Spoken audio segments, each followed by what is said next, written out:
আজ তো আমি স্নান করে নিয়েছি, তাড়াতাড়ি একটু বেরোনোর ছিল, তাই প্রথমে আমি কিন্তু চুলটা বেঁধে নিচ্ছিলাম। দেন দেখো তারপর তো বসেছিলাম ব্যাগ নিয়ে। আর দেখো কাজ মিটিয়ে আজকে চলে যাব হচ্ছে বাড়ি, তাই জন্য সমস্ত রকম জিনিস নিয়েছে কিনা আর একবার ব্যাগটা চেক করে নিচ্ছিলাম। তারপর তো দেখো টোটোতে উঠে গেছি, এখানে ওয়েট করছি বোনের জন্য। যাই হোক তারপর তো বোন চলে এসেছিলো। আর আজকে তারপর কিন্তু গেছিলাম হচ্ছে যে এখানে রুটি খেতে।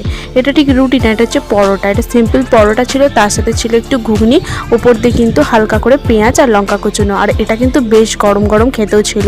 দেন আজকে তারপর নিয়ে এসেছিলাম হচ্ছে যে মিষ্টি, বাড়ির জন্য সীতাভোগ নিয়ে এসেছিলাম। তারপর দুপুরবেলা হয়ে গেছিলো, তাই গেছিলাম কিন্তু এখানে একটা হোটেলে খেতে। আর খাবারটা ছিল আজকে একদম ভেজ থালি নিয়েছিলাম। ছিল হচ্ছে আলু পোস্ত, ডাল, আলু ভাজা আর ছিল ভেন্ডির তরকারি। খুব একটা যদিও ভালো খেতে ছিল না, যাই হোক দুপুরবেলা খেতে তো হবেই। তো আমি আর বোন কিন্তু হোটেলে ঢুকে খেয়ে নিয়েছিলাম, তারপর চলে এসেছিলাম বাড়ি। ভালো লাগলে ভিডিওটা লাইক অ্যান্ড সাবস্ক্রাইব করবে।